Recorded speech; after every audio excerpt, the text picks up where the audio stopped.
minutes, I've got a few slides to share with you about how you can adjust what you're doing in the light of a digital world, how you can do business development in a digital world, and some of the problems of what people are doing on these platforms, digital platforms, to actually sell.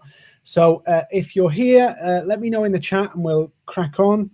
I'm going to start in probably 3 minutes, so you've got time to grab a brew, notepad, pen.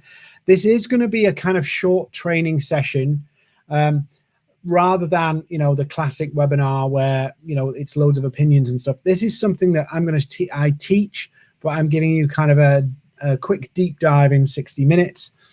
Please feel free to use the chat to let me know where you're from, because it's nice to know where people are from and to see the interaction when I'm just presenting to a camera. So please let me know where you're from. We'll start in 2 more minutes.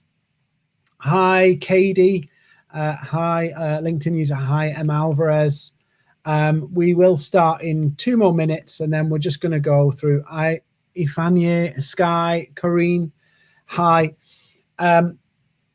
This is, I think, the most important. If you're looking to sell, Michigan, Florida, if you're looking to sell digitally and do it professionally without, you know, dirtying your hands or burning relationships, hi Tarian, this is probably the only way to do it. Hi Kaylee from New Jersey. Hi Neil. So we will Sophia from the Netherlands, Jonathan from Ohio, welcome. Frederick from Germany, Maria from Germany, Jacqueline from Venezuela, Jack from Leeds, I know Leeds, Mercedes from Germany, welcome. Liam, another Leeds, awesome. And Cambridge, and deepest, darkest Worcester, yeah, I know. So this is, we've only got to say 60 minutes, and I want to respect everybody's time. So I'm just going to show you some of the things that are going wrong in sales digitally and show you how to fix them. And as we go, I'll give you some examples. Hi, Andrew. Hi, Jake. Hi, Chris. Hi, Heather. I'll just deal with the bit of the front end here. If there's anything that we talk about today, or you want a copy of the replay, hi, Jonathan from London. Hi, Regine from South Africa. If there's anything that we cover today and you think I'd love to have a conversation about it, our email address is on screen. There's no sales pitch in today's session, with the exception that you know what we do. We teach people how to do this and implement it. So if you go, actually, I love this, I think it can work for us, and I want to get the inside track and get this implemented and working quickly, just come find us. That's really what we're doing. So we're going to start. So notepads, pens, questions in the chat, please. I love to answer people's questions and get as much out of this for you as a session. So let's get on. Tony from Kent, welcome, and Sharam from Amsterdam. So just a quick thing, if you've never heard of Maverick before, we're a training company, social selling, sales, and the kind of gap and overlap between sales and marketing is kind of where we occupy. Predominantly, well, 99% of our work is consultancy and training, and we've trained people and companies in these processes. We talk about, and this will become really important as we go through today's session, we talk about a conversation rate. And why is this important? In any B2B environment, if you're trying to sell to a prospect or a customer, you're going to have a conversation. And so for us, what we're trying to measure, the success of a salesperson or a business owner who's selling their own products and services, is not how many people they reach out to, it's how many meaningful conversations they have with prospects. And so we really focus in on the conversation rate. The biggest sale we've helped somebody close with this methodology is 1.2 million that we've tracked. So it really is a solid methodology that you can use. Not an easy methodology. It takes a little while to get your head round, but once you've got your head round it, and you get it instinctively into your, playbook, it really kind of works for you. So teach you to suck eggs at the front end. I just want to just put in picture here value selling and transactional selling, and it will make sense why I'm doing this right now, even though you might go, I know this. Transactional selling, prospect has a requirement, you provide it. Transactional selling is more competitive, there's less margin generally, and value selling is about a prospect has a problem and you show them how to reach an outcome or goal, how to fix their problem, and how to get to somewhere they want to go. There's less competition in value selling. There's higher margin. But here's what I've found. A lot of people say they're value selling, but what they're really trying to do is make an element of their product or service the differentiator, so they're selling transactionally and trying to make it a value sell. In other words, they're trying to do everything that the transactional selling crowd do, but then trying to pivot it to value sell and then wonder why they're not getting results. Most sales messages are transactional, and most sales activity is transactional because we just want to sell. We're eager and we want to make things happen. Hi, Simon. Hi, Colin. Hi, Chris. Hi, Radis Group. Hi, Stanley. So here's the first question. I will get to the strategies, but I just want to lay some things out first. And I want you to ask yourself, are you playing the transactional odds? And let me show you what I mean. This stuff, yeah, we're talking about digital selling. This is the stuff that's going on right now that's supposedly selling. And we wonder why people feel uncomfortable selling, because they think that this is it. Hitting people up on LinkedIn, diving on email and sending numerous emails to people, hoping that eventually you'll get their attention and get them to reply. It's shit, bluntly. Most of it is crap. And don't get me wrong, I've done some of this in my time. And because, if people are doing it, surely it works. Well, let me show you how it works. I will provide an alternative. I know I'm kind of throwing rocks at what everybody's doing here, but I will show you an alternative that actually works and actually will take you less time. It actually takes less time than all of this crap. So this is a diagram from an agency that does digital selling done for you. Now, I've covered up their things because I'm not into name and shame, but I thought it was very telling of what the world of digital selling looks like. This process, and I'm not just meaning this particular company but this process that people are doing is broken. It does not work. And there's a reason why people are having to do things and get more inventive to get people's attention. And I will provide alternatives, but I want to tell you why it doesn't work. Let's say your business needs, 100 leads a year to do its revenue targets, right? This particular diagram from one company is basically, and it's in line with others, is saying 1,000 prospects will get you 4 sales. By any measure, that is a crap return. If that was a salesperson cold calling, you'd fire them. Yet, for some reason, on digital platforms, we think this is good because we can check out. But here's the problem. You're eliminating people because you're trying to find the people who are transactionally ready to buy. They know what you want. It's a transactional process to get people to buy. It creates a systemic sales problem because effectively what you're doing is, even if you've got a value selling offering, if you're a value selling business, you end up creating a transactional sales process. And then you get salespeople complaining that everybody says we're too expensive. Well, you're not getting your value across, and that's partly a messaging issue. It's partly a scripting issue, but it's actually majoritatively a systems issue. The way you're doing it, you're approaching it transactionally, and so you're getting transactional results.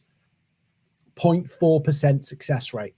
And so what happens to get more sales? You have to put more people in the top at a rate of conversion that pretty much is unacceptable. Yeah. And in this process, let's think about it on LinkedIn. If you're doing this process on LinkedIn, it's messaging and all that kind of stuff. And if you're doing it on email, it's cold email outreach. And if you're doing it on the phone, it's the same thing. It's the same process, all being used. It's actually cold calling, the cold calling methodology being transferred to digital platforms, email, LinkedIn, and wherever else you want to do it. And if you implement this, let me just give you a promise. If you implement this, you will get 4 sales from 1,000 prospects. I want to show you a slightly better way. But what I want to highlight here is, for the most part, when you implement these systems, particularly if you use automation, you end up in a situation whereby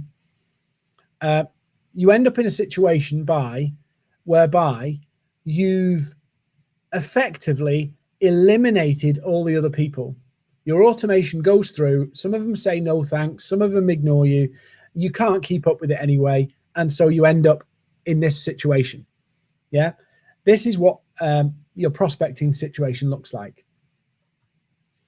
So what happens to all the people that you've gone through? Honestly, let's be honest here, what really happens to all the people you've gone through that have ignored? Yeah, what happens? Probably nothing. People say, oh, we follow up everybody. No, they don't, because it's impossible for you to follow up on all those people. It's nearly impossible. It's humanly impossible. So you end up doing more automated follow-up to try and nurture more of those people down the funnel. Yeah, it just doesn't work. So let me just say, before I go into what we're going to show you, if you try and do this with a low value item, you know, £1,000 or £2,000, it just will not work. This has to be something that's a significant sell, £5,000, £10,000, £20,000 or more. This will not work if you're selling a 500 quid product, because the time and effort ratio just won't work. If you just set a robot going and, you know, you pay 100 quid a month and the robot just does its thing and you're happy with 4 sales, then fine. But if you're trying to sell something low value, you can see how that can work. But if you're trying to sell something high value, and I'll give you an example. One company I know is trying to sell £250,000 product and service, and they were literally considering this kind of automation process to sell a £250,000 product or service. Does not make any sense whatsoever. No sense. So, and what I would add, and I'll just, Clive's just mentioned in the chat, one sale in 250 calls is not a bad call ratio for some businesses. It isn't. This is pretty good. What I'm saying is that there's a better way. Maybe not, it won't save you a huge amount of time, but there is a better way. It's time and effort ratio is probably similar. But what I've discovered is all the tactics, what everybody's doing is following this kind of instinctive model, and all the tactics are designed to improve a crap process. Yeah. So let's think about it. And I had a call this morning. Yeah.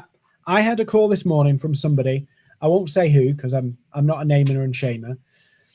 And they rang up and did the classic script of, oh, I'm just following up on our conversation before Christmas. A bit effectively playing on people's lack of forgetfulness and trying to bypass the gatekeeper. So my PA, EA, Holly, said, do you know this person? They're saying they've had a conversation with you and they're ringing to give you an update. So I said to Holly, it's probably a sales tactic. Just you know, bin them off. And then I said, no, change that, put it through. So I had a conversation with this person and I said, okay, we spoke before Christmas, and don't switch off here because this is important. We spoke before Christmas, did we?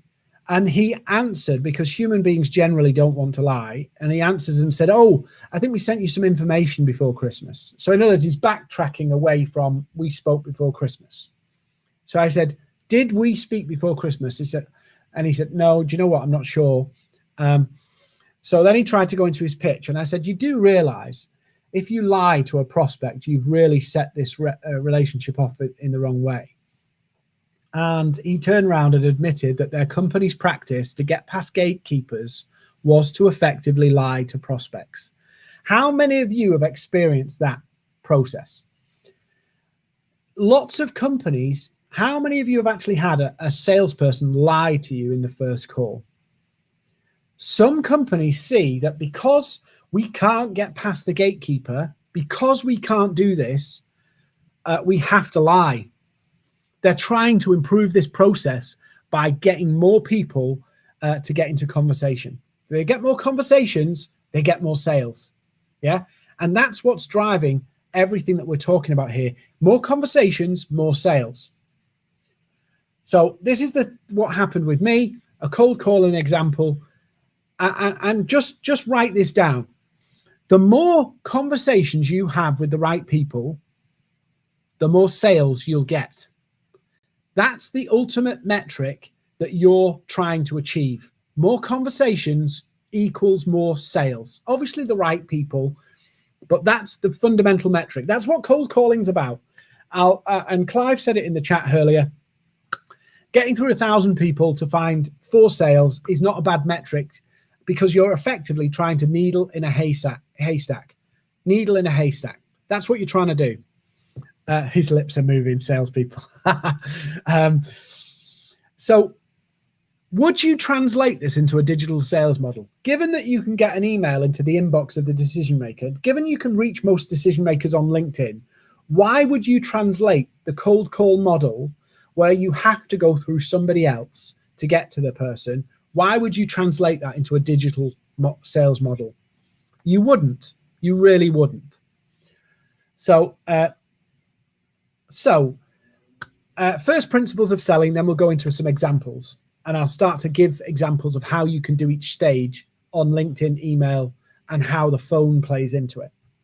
Now, I'm not a cold calling expert. I generally, as a rule, don't do it. But I'll happily do warm calls. I'll happily do conversations with people where there's interest level. So most people are using that model I showed you before: conversation, interest, belief, buy. In other words, belief is, does your product or service satisfy my need? Yeah. If it does, and to a level that they have confidence in it, they buy. So we try and start a conversation to see if they're interested. If they believe our offer is good for them, they buy it. That's just very simply what everybody's trying to do. Yeah. What they're missing is, in a cold call environment, say for an example, and I'm not picking on cold calling because it still is a valid method, but let's leave that there. They're trying to get a conversation, so they're dialing to get conversations, interest, belief, buy. So all those people on that funnel are way up there.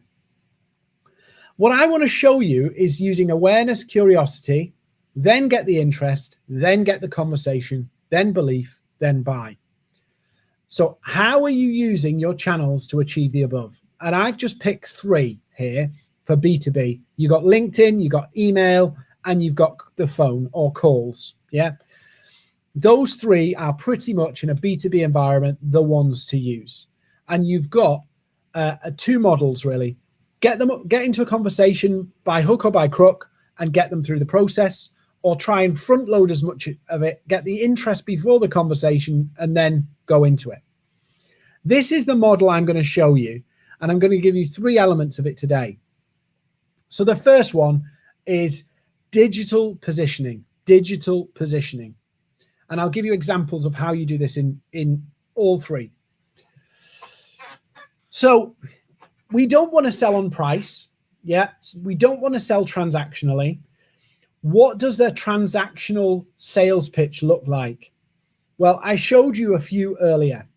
I'll just flick back, and these are those. Yeah. So it's basically people dumping information on people, hoping that they will buy. So let me ask you this. What are the problems your clients have that your product or service can fix? Number 1, what are the problems your clients have that your product or services can fix? Number 2, do you know the consequences and symptoms your product or service solves? Let me give you an example of this, and I'll explain this in detail.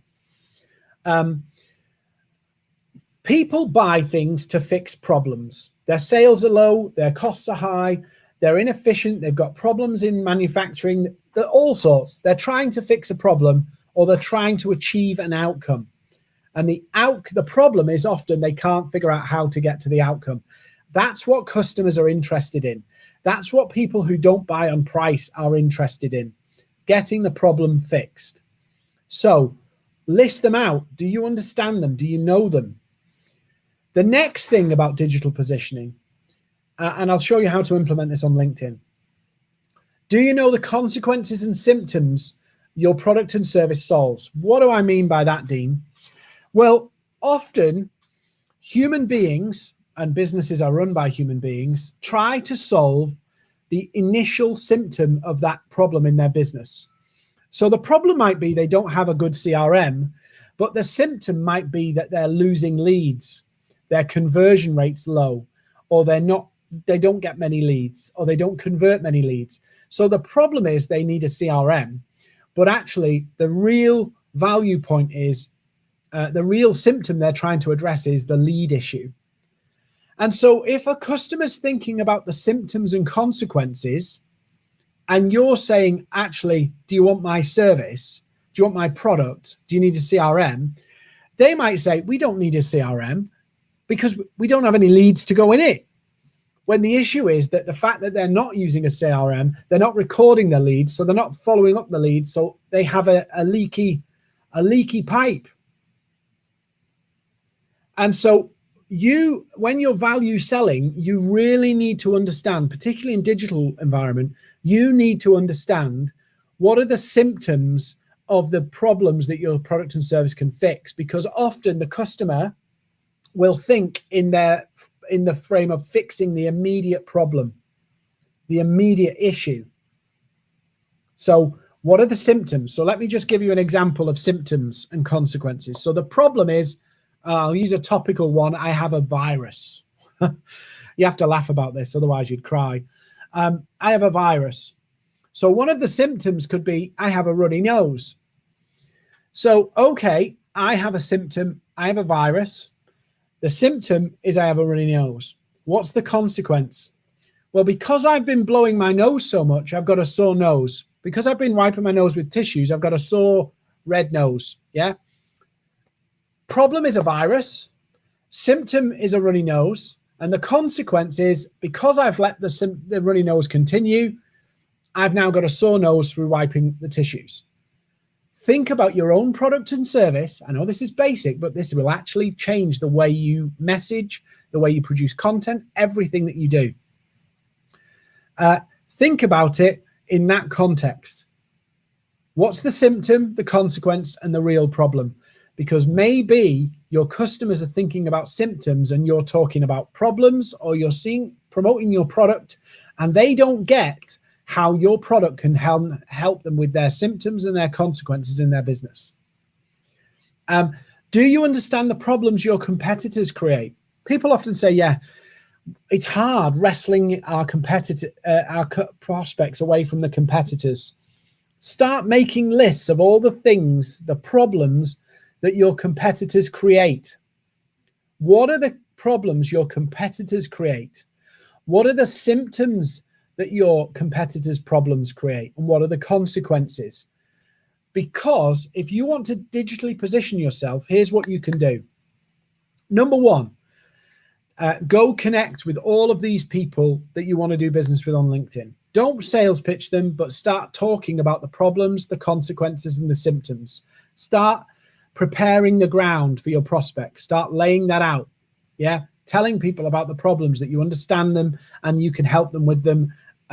They don't care about your product or service. They care about fixing their problems and their symptoms. So start talking about the problems and symptoms.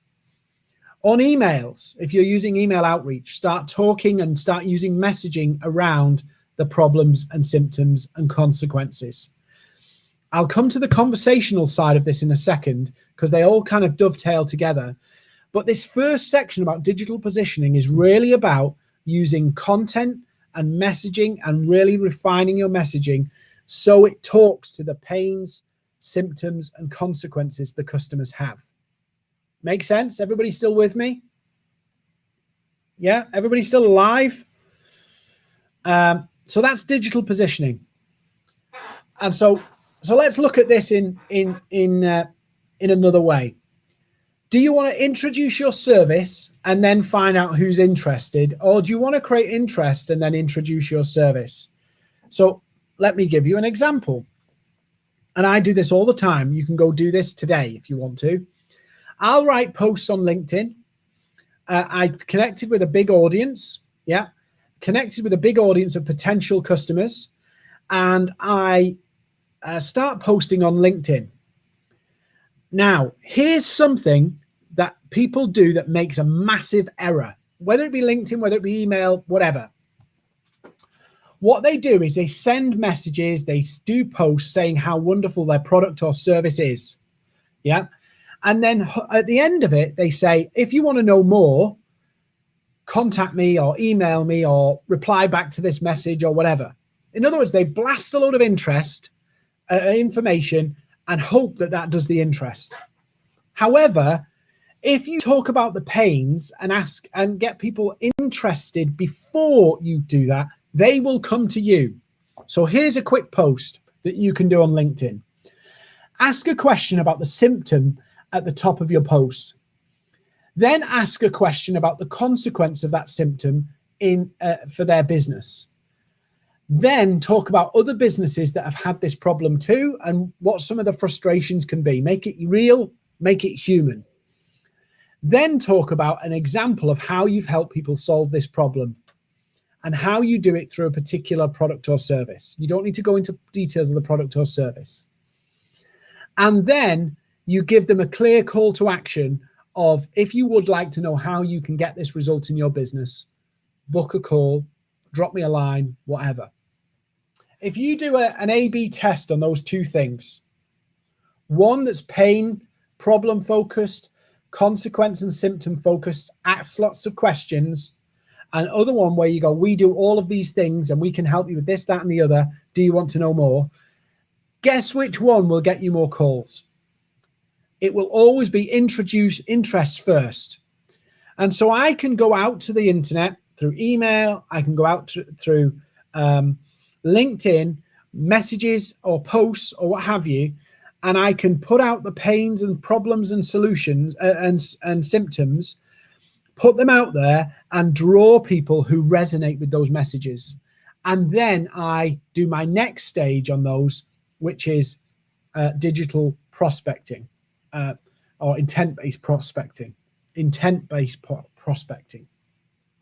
So what is intent-based prospecting? Well, it is the first thing of putting on LinkedIn, for an example, that post with a call link. Anybody who books is telling you they're interested. That's one way. An email way of doing this is sending people an email with a click-through link about the pain point, the solution, or the consequence, the symptom or the consequence. So you send an email out with a link to a PDF or a white paper, and on that, you give them, it's very focused around the pain, the symptom, or the consequence. And that's what the link is. Everybody who clicks that link resonates with that pain, problem, symptom, or consequence.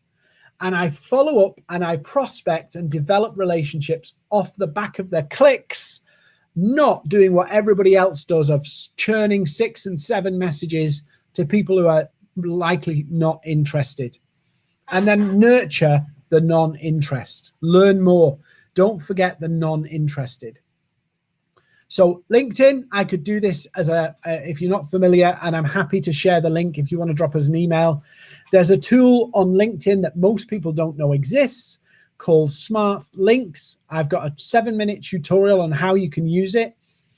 Smart Links is a brilliant tool whereby you can put a piece of content on LinkedIn. You can put a piece of content in messages. You can put it on email using Smart Links, and you send it out to people. You post it out, and LinkedIn tells you specifically the people who've looked at that post. So in other words, I know, Francis, you've just asked a question there. I'll answer that in a second. Francis, I could put a link on a post on LinkedIn, and I could see that Francis Nucky has viewed that piece and how long they've looked. And so what I'm doing is I'm creating two lists almost. I'm creating an interest list of these people are resonating with that pain point, that problem, or that symptom. And then I can follow up and develop that contact further, knowing full well that they're resonating with those messages. Rather than at the moment, what people are doing is sending an email out saying we do SEO or mobile web development or whatever. And then basically that doesn't get answered. So they follow up with another one, they follow up with another one, and they don't know at any stage who's interested and who's not, who was just looking at the email because it was a good subject line versus who was actually interested. So intent-based prospecting, instead of going after everybody, you do a two-step process where you find the interested people and move those on, and the non-interested you nurture in other ways. Does that make sense? And so are you leveraging pain points, symptoms, consequences, and outcomes for your advantage? Customers don't care about your product or service. They don't give a crap about it. They only care when they realize that your product or service can get them out of pain and to an outcome or a result or a goal. That's what matters. And so the challenge with cold calling is you can't do any of this. You can't front load any of this. So some people, for an example, will use cold email and send an intent-based link out by email. So about the problems of a particular industry or business. Everybody who clicks that, they may push that into a call list. Now, that's not necessarily the way I would do it, but some people are doing that intent-based prospecting. Cold email out, all the clicks based on pain and outcome then get followed up by call. Yeah. So Andre, if you want that link to Smart Links, it's absolutely free. I'm not looking to sell this training to you. I'll give it you free. Just email us and say, can I have the Smart Links video? And we'll send it to you. Absolutely no problem at all. Yeah. So intent-based prospecting is basically carving your prospect list in two. These people have shown interest based on a pain, a symptom, or a consequence. And so I will further nurture those and develop those based on those key messages. The ones that didn't respond, I'll develop new messages, new pains and outcomes, because there's obviously lots of different ones for different businesses and different products and different services. And if you can see, you might not be able to see, but over my shoulder, I have 6 key pain points that some of my customers have. And so not everybody has the same one. And so I will try them out and see who responds to that one, then try another one, see who responds to that one. So I'm nurturing everybody. So what happens is this. Instead of doing that 1,000 to 4, that 1,000 changes. I'll show you the metrics in a minute. But that 1,000 to 4 becomes a very different kettle of fish altogether. And then the smart bit is mixing those two, the two messages together. Can you connect on LinkedIn and then outreach on email? Can you use email and LinkedIn together? Can you use LinkedIn Smart Links on email and then further develop the relationships on LinkedIn? So it's multi-channel. One of the things that people do on LinkedIn with prospecting where they go absolutely wrong is that it's smack bang on screen the email, hi@maverick.co.uk. It should be on the bottom blue bar on the screen here if you can see it. hi@maverick.co.uk.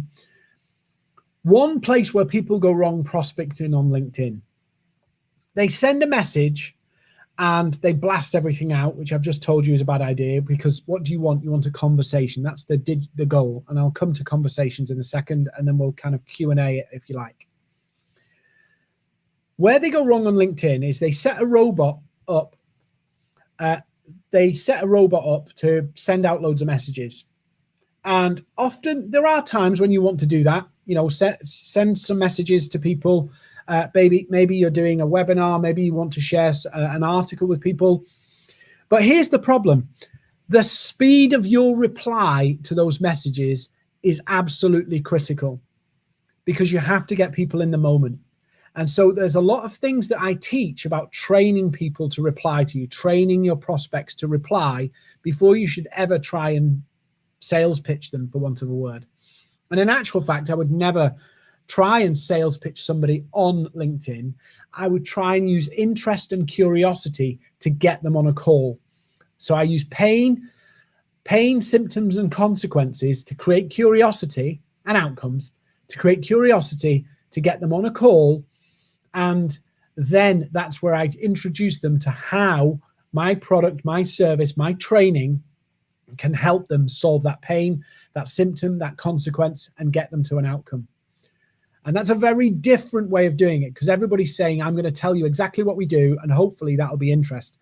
Why do they do that? Why do they try and tell you everything? One, because there's this model that they're following, whether it be a cultural model that's been developed of 1,000 to 4. But the other one is they're trying to qualify. If they're not interested, they'll leave me alone. But that's wrong. What you should be doing is qualifying people based on your market criteria. In other words, if you're trying to sell cybersecurity software to large organizations, you shouldn't be sending those messages to solopreneurs and freelancers. You should be doing this in a very intentional way. You should be going, here's my 500 people I want to work on. I know that these are the right people. Like I said earlier, it may well be that you're spending the same amount of time on the phone, but you'll get better results. You pre-qualify everybody. Then you go down the pain point route and the intent-based prospecting, whether that be on email, whether that be on LinkedIn, or a combination of both. You do that, and the people who come out the other side are the interested parties. And you would continue to use that messaging of pain, symptom, consequence, outcome to get them to a call.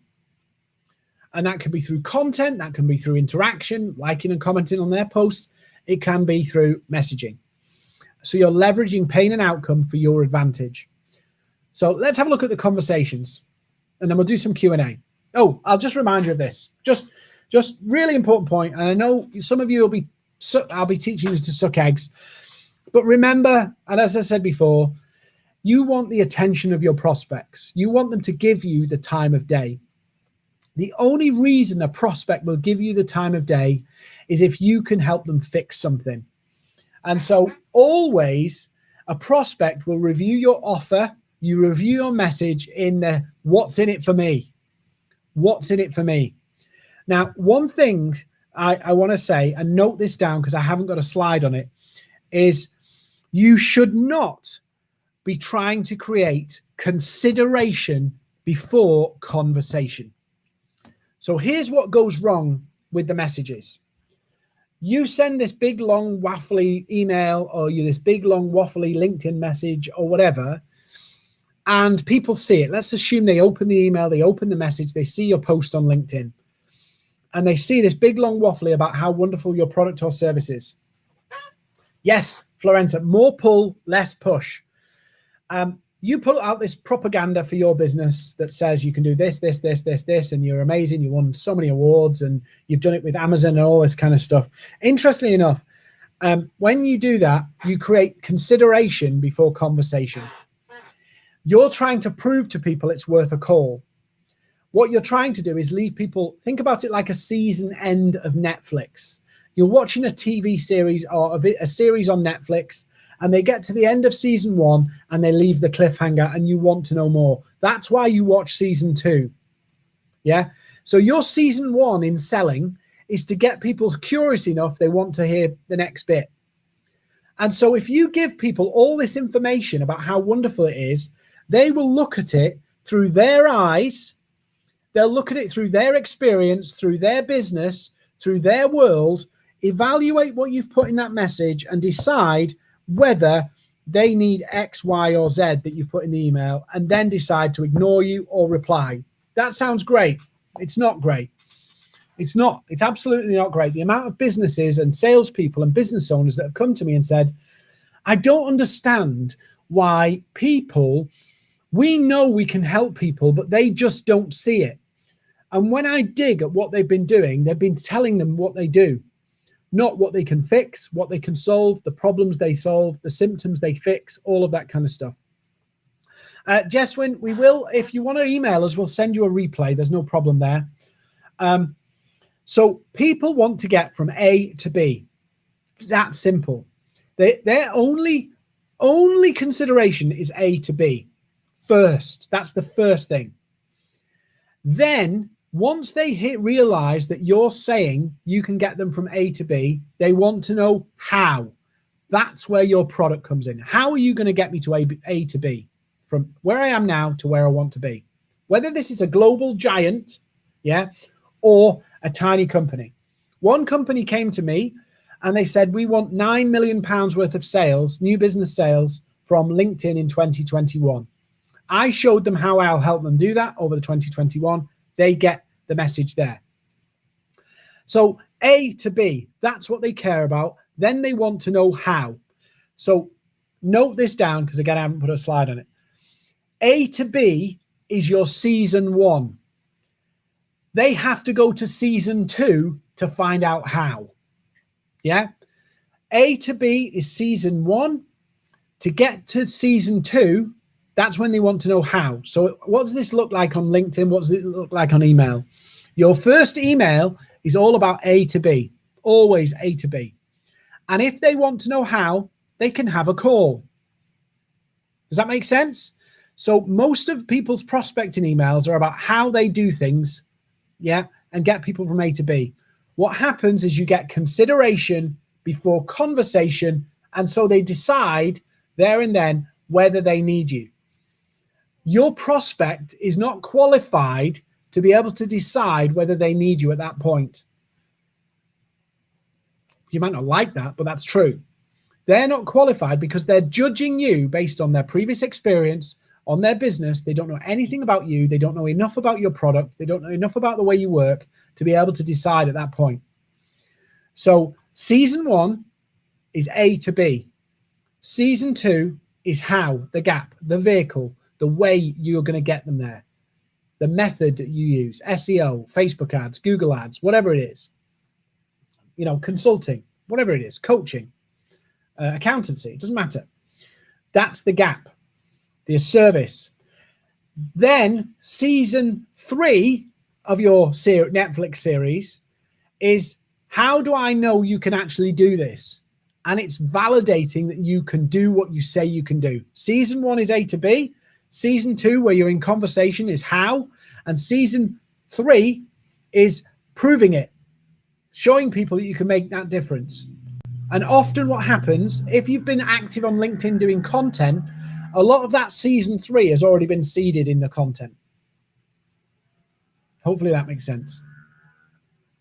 So let's look at digital conversations, and then I'll shut up and do some Q&A. Please put any questions in the chat. Feel free to come find me on LinkedIn, by the way. I'm happy to connect with you. And as I said, if there's any resources from this you want to look at, and obviously if you want to have a chat with me, that's fine. Just email us and we'll set a time. So digital conversations. So are you nurturing prospects through their buying journey? And this is what's really important. I don't have the slide here. I should have put the slide in. If you're Benjamin, I'll answer your question in a minute. And Steve, yes, email us and we'll get you the replay. If you're not nurturing your prospects through the buying journey, you're allowing them to just dissipate. And so if you go problem and outcome, you're not giving people all the answers straight away. So you should be using season. I've kind of jumped ahead on season 1, A to B, is about getting people's attention, getting them into conversation. And I've done this on LinkedIn messages. I've done this on email. Things like, for an example, what I call the Goldilocks. If you give prospects too much information, they will consider it without you. If you give them too little, you look weird. And if you create curiosity, they come asking you for more information, or they want more. And so that's what you're trying to do with your prospects, nurturing through LinkedIn, nurturing through email. That might be value pieces. It might be more tips. It might be more things you can help them with. Then we come to conversations. Okay, are you broadcasting or are you conversing? Remember, the goal of all of your emails, the goal of your LinkedIn is to actually get into conversation. The conversations ultimately going to end up on Zoom. It's going to end up on the phone. It's going to end up somewhere like that. That's where the conversation is going to happen, the real conversation, the business conversation. And so think about when you're outreaching, are you broadcasting or conversing? In other words, the way you write your messaging, are you using A to B, season 1, or are you just dumping information? Because what do you really, really want? You want them, the goal is to get into a conversation or to get them to reply. Yeah. Create curiosity. Michelle, spot on. So you're trying to get curiosity. Often I say this to people and they look at me blank like I'm stupid. And some people look at me, my wife looks at me blank like I'm stupid because, well, on anything else, I probably am. Your goal on LinkedIn and on email is not to sell your product or service at all. Forget it. Your goal is to get people curious enough that they want to talk to you. So what you're actually selling on LinkedIn, what you're actually selling on email is the value of a conversation. It's not your products, features and widgets and gadgets and your rewards and all the little different coding you can do and all the different consulting methods you do. It's actually, you're trying to create enough curiosity that people say, I need to know more. I need to talk to this person. That's what you're selling.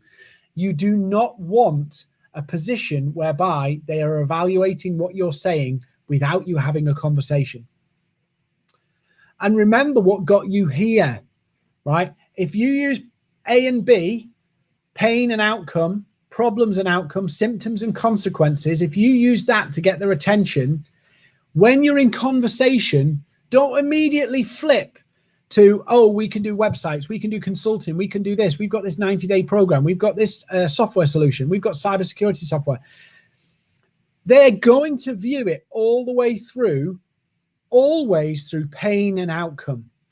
And your job in your conversation is to give them the light bulb moment where they realize, I'm in pain, I get that, I've got this outcome we want to get to, and now I see how your product, your service, your consulting can get me there. That's it. Because if you convince people how wonderful you are at coding, that's great. But what will make people take action, what will make people move, and that's what you want your prospects to move, to make a decision, is do they want their outcome or not? Because if you've done a good job in season 1, you've done a good job in season 2 and 3, they have to move. They have to take action. And if you understand the consequences of them not taking action, you remind them of that. It won't work 100%, but it will work a damn lot better than just, I'm just circling back and I'm just coming back to you. I'm just floating this to the top of your inbox, which is what everybody's doing. It's like, oh my God, you're so boring. People don't take action until it hurts. Remind them that it's going to hurt. Remind them that this problem will lead to this. And they will take action. And those that don't take action, when it does hurt, they'll come and find you. They'll come back and find you, assuming that you've nurtured them and engaged with them and interacted with them, so they don't forget who you are. Remember, in a digital world, in a digital world, you can be forgotten in days. In email world, you can be forgotten in days. 2 weeks and you're forgotten. In LinkedIn, 2 weeks and you're forgotten. So how are you going to nurture people between conversations? How are you going to keep interacting with them? I'll tell you one quick way. And comment on the posts and engage on their posts, just so that you keep them active. View their profiles, do stuff, engage with their company page, so you're not forgotten in this process. Very few businesses, particularly the larger ones with a higher value offering and sales offering, are not going to decide on a meeting and say, yes, let's spend 50 grand with you, Dean. we're going to do it now. They're going to consider it. They're going to weigh it up. But I've had a conversation, and I can nurture them then on LinkedIn and follow up on email. But I'm nurturing and deliberately training my prospects to reply to me on LinkedIn about other stuff, even though they're considering my proposal on email. Make sense? So let me just remind you of a couple of things, and we'll do some Q&A. This is what it can look like. And you may go, how does that work, Dean? Digital positioning. Let's say you get your offer right and you start to do your intent-based prospecting. Out of your intent-based prospecting, if you're working with 1,000 people, email or LinkedIn, you'll get about 150, 15% of them really interested.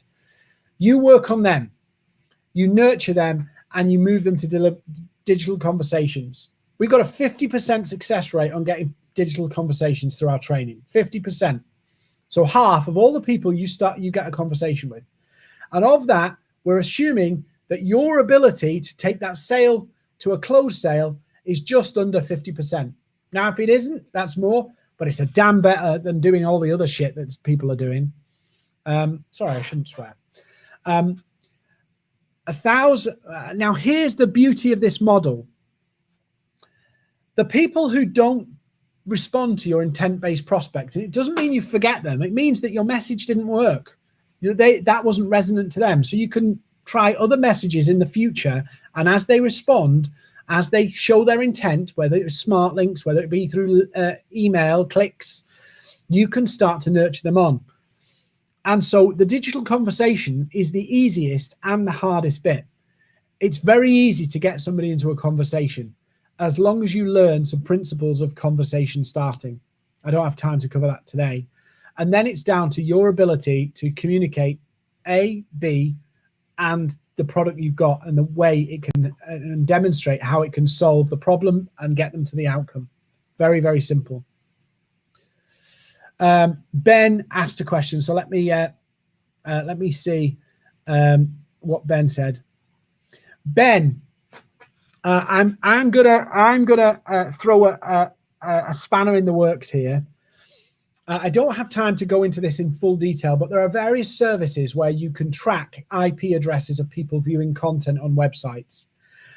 The website, the primary role of a website in this particular process is actually either being a information serving. So in other words, there's a document you link people to, or a blog you link people to, which is pain centric, or it's a validator that you are a reputable business. It's those two things. You can bolt on ads and all this other stuff at the same time, but from a sales point of view, you don't need all of that. And so the vast majority of the website, the vast majority of the consideration that comes from the website is, can I trust these people? Do they look like they know what they're doing? Are they fly-by-nights, or are they solid business? That's the real thing that the website has in this space. The question was, what place does the website have? So let's say, for an example, I was doing cold email and I was sending an intent-based blog or an intent-based page, send a link to an intent-based landing page.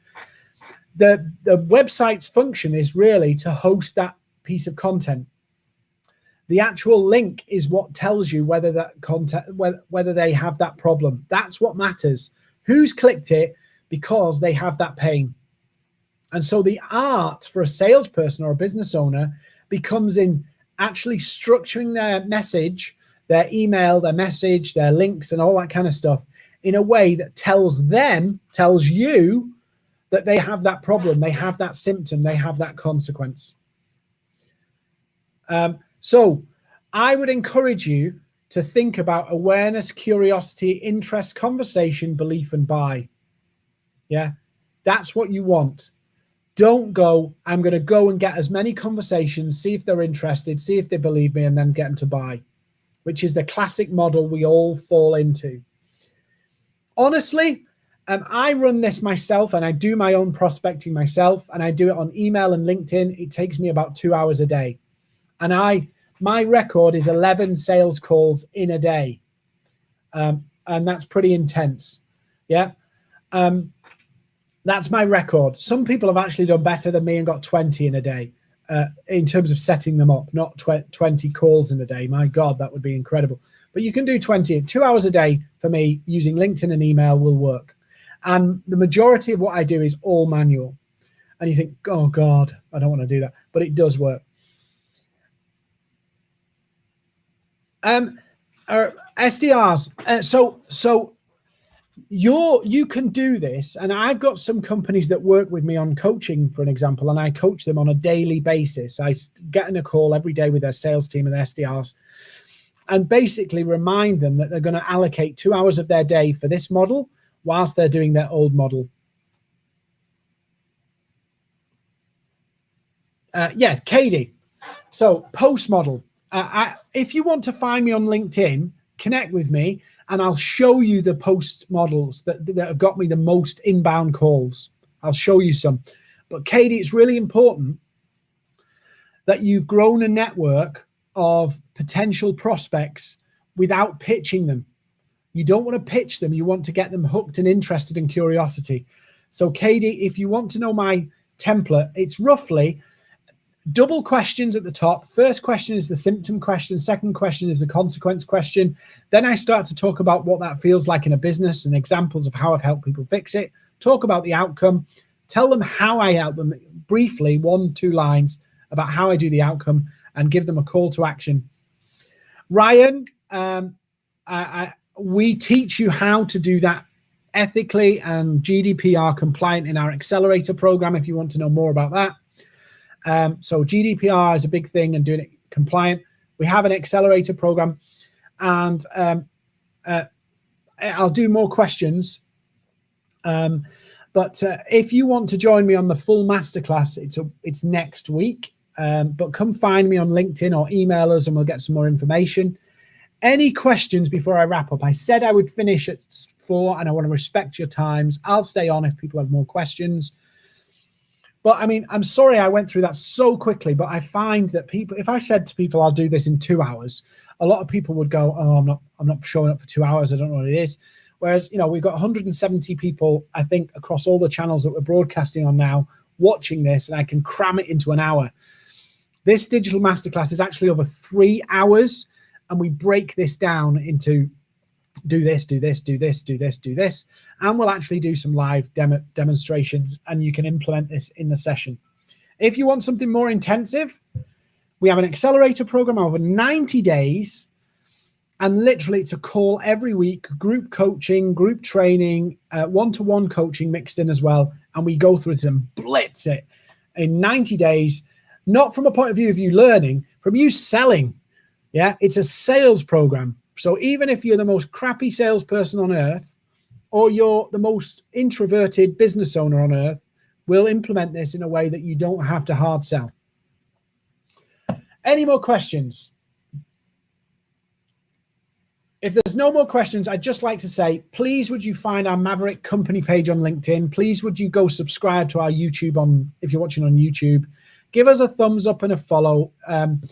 If you got value from this, that'd be fantastic. Come find me on LinkedIn. Love to be connected with you. How would you prioritize, Ryan, how would you prioritize your content channels? Presumably only focus on one and go deep. Ryan, here's the beauty of it. In a B2B scenario, you've only got one. Yeah. You've got your email and you've got your LinkedIn. They're the real ones. LinkedIn is like something that you can do all day long content-wise. And then email is something you can do as a prospect-wise. And you can use the two together. But Facebook, for the vast majority of people, is a waste of time. Clubhouse is still, it's a bit showbiz at the moment. But LinkedIn and email are all you need. I've got a team of nearly 29 people working for me. We teach this, but we still use the same principles. We do a little bit of ads now, but for 3 years we did no ads and all organic. Thanks, Paul. Kaylee, yeah, thank you so much for watching. If there's no more questions, I'd love you to be on our digital sales masterclass. Ask me for the information. I'm not going to push it on you, but I'd love you to be involved. I'd love to get this out there. I'd love to see you actually closing business. That's what I get a thrill from that. So if you can close business, that's me, a big, massive tick for me. I've done my job. I've fulfilled my life's purpose. Good. Awesome. Thank you so much. I'm going to wrap up now. Go implement this. Don't just sit on it and go, I've just learned something new. I'm going to write all my notes, file them, and never look at them again. Go do it. It will work. It works. Anyway, awesome. Thank you for watching, and I'll see you on another session sometime soon or on LinkedIn.